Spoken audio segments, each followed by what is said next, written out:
Hi, my friends. Welcome back for another episode of Behind the Walls with your girl, Anna B. If you're new here, thanks for joining us.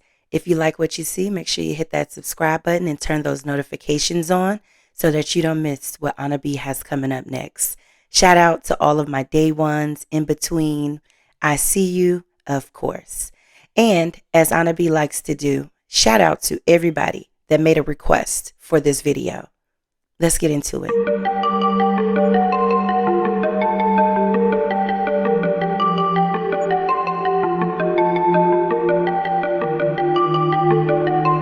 Women Serving Life in North Carolina.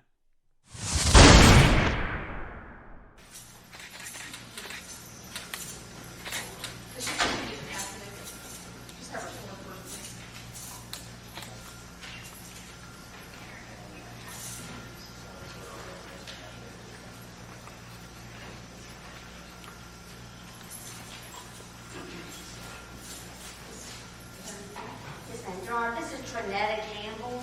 As you heard, that was Trinetta Campbell being escorted into a new Hanover County courthouse in Wilmington, North Carolina, April 2017, as she was arraigned on first-degree murder charges for the shooting death of her romantic rival, Catherine Ruth Ballard. Trinetta shot Catherine in broad daylight at the Independence Mall on April 1st, 2017.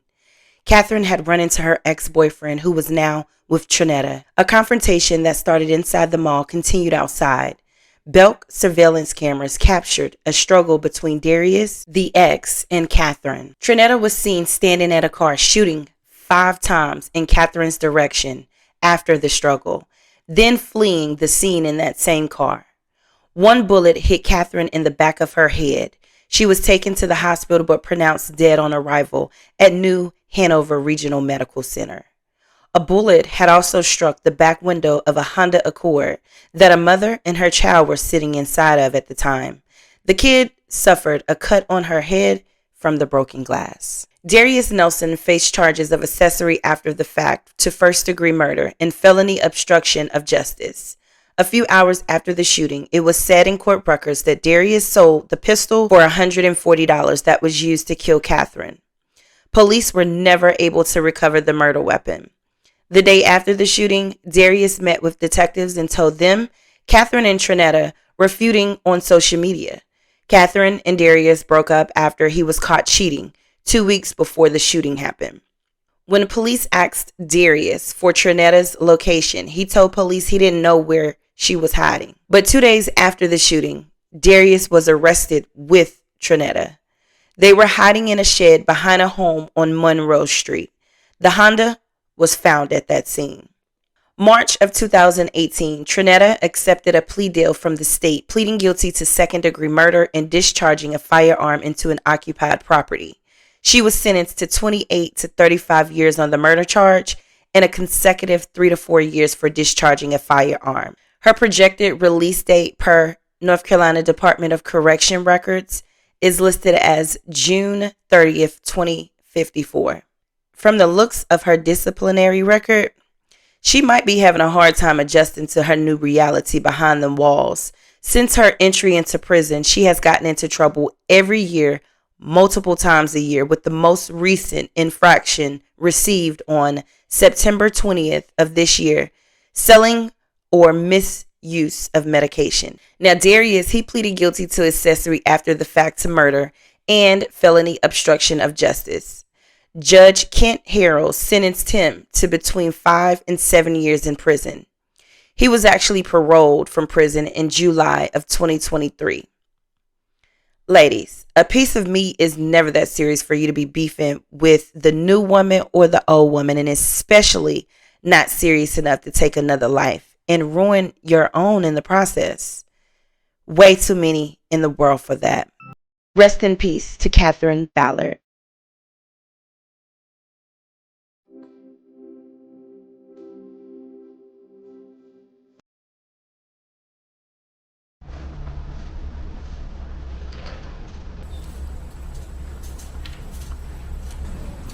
She wrote something down. She asked me to read it. She said she's just unable to read it herself.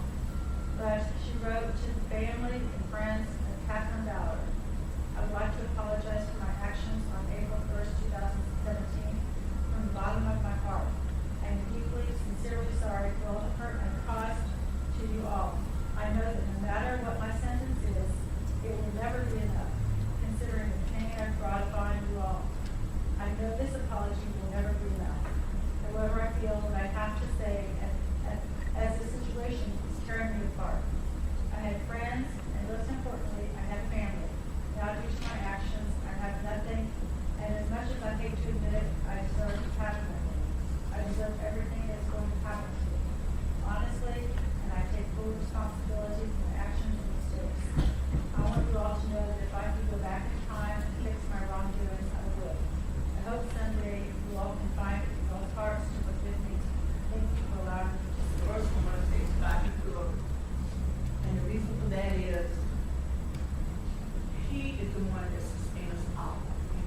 does go out to her and her family.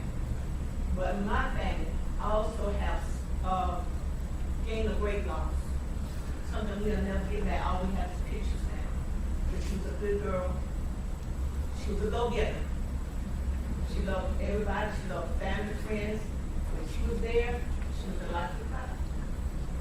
And she always, her little nieces and nephews, like Miss Jimmy said, she didn't have any children of her at home. She didn't get a chance. So, because she was trying to better herself in order before she even started her family. But her nieces and her nephews, they were her world. She always was there for them, no matter what went on. And she's just missed. And we have this big old empty hole that never can be filled from that board. We are a close-knit family, and we just always been there for each other. I, myself, and Catherine's mother, we used to live right around the corner from one another. And we was just like, might as well say, in one house. She looked out for me and my children, and I did the same for her. But this child, it just don't sound like the child you read about. It's just like a storybook. And I just don't know.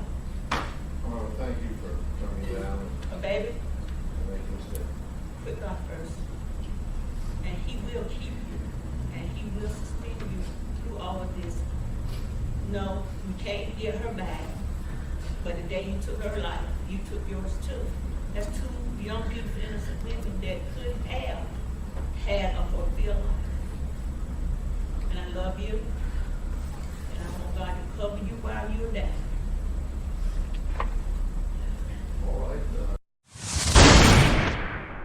Janet Hall lived in Granite Falls, North Carolina with her husband James, their 16-year-old daughter Ashley, and their 11-year-old son Eric. On February 26, 2004, the kids' schools were canceled due to snow. At about 10 a.m., Ashley was awakened by her mother beating her on the head with the baseball bat. Janet then shot Ashley twice, once in the collarbone and once in the chest. Eric came running down the hall towards Ashley's room. Janet turned around and shot her son in the abdomen and in the neck. Ashley began to struggle with her mother for control of the baseball bat, then attempted to run away. She ran into the living room. Janet followed her and continued to hit her with the baseball bat. Janet shot a third time but missed Ashley. Janet kept asking Ashley why she wouldn't die, why she couldn't go in peace like her brother did. Janet then went into her master bedroom.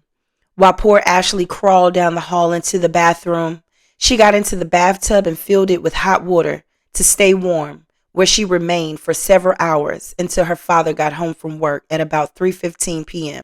Mr. Hall found Eric laying on the floor dead. Janet in their room on the bed under the covers with 2 plastic bags over her head. He asked her what happened. She did not respond. He ripped the bags off of Janet's head and continued to ask her what happened and where were the house phones. She eventually told him she had hidden the phone but asked him not to call 911 because she didn't want to go to jail. Mr. Hall finally locating the phone, called 911, and at that point, Janet fled the house. After Mr. Hall called 911, he found Ashley laying, bleeding and dying in the bathtub. Mr. Hall picked Ashley up, brought her into the living room, laid her on the couch, and covered her with a blanket. Officers arrived at the Hall residence shortly after Mr. Hall called 911. They discovered blood present in the kitchen, the living room carpet, and on the floor and walls of the hallway. In the master bedroom, a Phoenix Arms .25 caliber semi-automatic pistol was on the dresser. 3 projectiles were found in the home. 2 were recovered from Ashley's body and 1 from Eric's body. Janet had shot a total of 6 shots that day. Ashley recounted to officers that her mother had flipped out and went crazy. She described what happened to the best of her ability but was unable to remember all of the details. Meanwhile, after Janet fled the residence, she had rear-ended a couple's vehicle and fled that scene as well. Later in the evening, at about 8:30 p.m., Janet's vehicle was spotted. Troopers attempted to stop her. She took them on a high-speed chase with speeds exceeding 110 miles per hour. The chase ended when she crashed head into oncoming traffic. She was drunk and unaware of what was going on around her. After a stay at a local hospital, she was arrested and booked into the county jail. Ashley was also treated for her injuries and made a full recovery. She testified at her mother's trial that Janet had threatened to kill her on 2 prior occasions. About a year prior, Janet had Ashley follow her outside and shot in the air, telling her if she didn't act better, she was going to shoot her. Ashley described another incident where she was standing in the kitchen after dinner. Her mom came up behind her, put a knife to her throat, and told Ashley if she did not act better, she wouldn't think twice about doing it. Janet's defense argued that she suffered from severe depression and her judgment was impaired by an antidepressant drug she was taking. Her relationship with her son was loving, but the relationship with Ashley was more complex. Janet disapproved with Ashley's friends and behavior, and they had other family issues going on. Evidence was also produced that Janet suffered a long history of depression dating back to 1996 after her father's death, which she sought both inpatient and outpatient help with. There was testimony from several doctors in an attempt to strengthen her depression claims, but after considering the evidence from both sides, on May 19, 2005, the jury found Janet guilty of first-degree murder and attempted first-degree murder.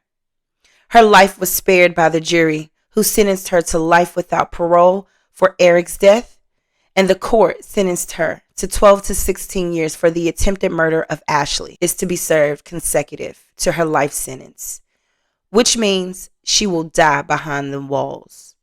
Janet's conviction and sentence was affirmed in 2007 by the North Carolina Court of Appeals. Rest in peace to little Eric Hall, and I definitely send condolences to the Hall family and hope Ashley has made a great recovery and has had a successful life despite the trauma that she has been through.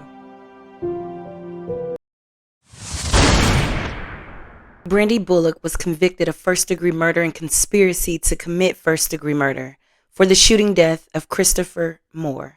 2003, Brandy arranged to meet Christopher at a McDonald's in Wake County. She was accompanied by a friend named Christina. The two met Christopher, got into his vehicle, and rode to an apartment complex of his friend Tyson. Before Christopher was able to put his car in park, Brandy took a gun from her purse and fatally shot him in the back of his head. Around midnight, Christopher's friend Tyson discovered his body slumped over in the driver's seat of his vehicle and called police. Both the state and Brandy's defense presented evidence that she was acting on the instruction of her boyfriend, Devin Glenn, also known as Malik. Malik believed that Christopher had paid him for drugs with counterfeit money and he wanted revenge. Malik knew that Brandy knew Christopher and convinced her to arrange a meeting and gave her the murder weapon, telling her that Christopher couldn't get away with what he did. Malik was following the three, and he was the getaway driver after the murder occurred. Christopher's cell phone was located on the scene, and police discovered Brandy was the last person to call him before he was murdered. Brandy was questioned by detectives and initially admitted to only being present when Christopher was killed, but claimed the man riding with them was the shooter. She gave different versions of events regarding her involvement, but her friend Christina gave her statement to the police in which she told them Brandy was the shooter. Brandy was arrested and charged with Christopher's murder. At her trial, she admitted to killing him and conceded her guilt was second-degree murder, making the issue at her trial was not if she did it or not, but whether the killing was first-degree murder based on premeditation and deliberation.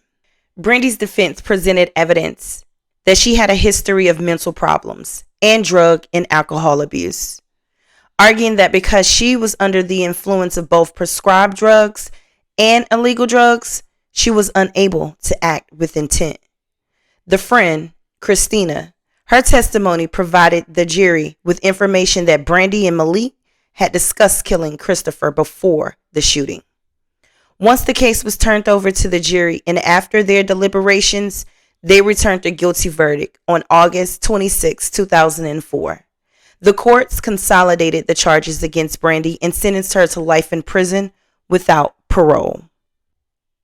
Brandy has struggled with her behavior over the years, receiving 100 disciplinary write-ups each year since her admission into prison, except for in 2008. Now, she was 20 when she committed her crime, and she had just made 21 a couple weeks before stepping behind those walls. It looks like she may have realized that it's time to change her ways because she has been write-up free since 2020. I also located a petition on FreeFunder that was created in 2003 on Brandy's behalf to support her legal assistance, and she wrote the following. My name is Brandy Ray Bullock, and I have been incarcerated for over 20 years. In 2004, I was given a life sentence. I don't have much chance of being able to afford an attorney, so I'm hoping to find a way to afford one by having this page made. Please help me. As a young child, I was sent to mental hospitals because I had ADHD and my parents were unwell. And in those days, adolescents were unjustly placed into institutions that often made them worse. My father went to prison for sexually abusing his children, but when he was released, the abuse continued, and I was too embarrassed to tell anyone. When I turned 18, I aged out of the adolescent unit at the hospital, and I found an older boyfriend who I looked up to. He owned a recording studio, and he filled me with promises to fulfill my dreams of singing. In the end, I ended up committing a crime at his behest, a crime that ended up with me receiving a life sentence. I have spent over half of my life in prison and most of my earlier years in a different kind of cell. I just turned 40 and I still dream. I dream of freedom. Freedom to walk barefoot in green grass. Freedom to be a mother, to be hugged and held. Freedom to experience just having a real life and to work a real job. I feel like I cannot wait any longer. I want to go home as soon as you and I can make this happen. Please help me in my endeavors. I messed up and I won't do so again. Please pass this along and help me to help myself. If you do help, and even if you don't, I would like for you to know that no matter who you are or where you've been or what you have done, you are not your worst deed, and to not give up because someone somewhere will see your worth. Blessings, Brandy. So friends, what's your opinion? Let's talk about it. In North Carolina, life sentence without parole is a natural life sentence, which means that she is going to spend the rest of her life in prison unless she's granted an executive clemency, which is probably why she created the petition to raise money in efforts to get a lawyer and attempt to put together a package for an executive clemency to the governor. But giving her history as a child, adolescence, her decision that she made to take someone else's life, her behavior in prison, and the fact that she's been write-up free for 4 years, what are your opinions?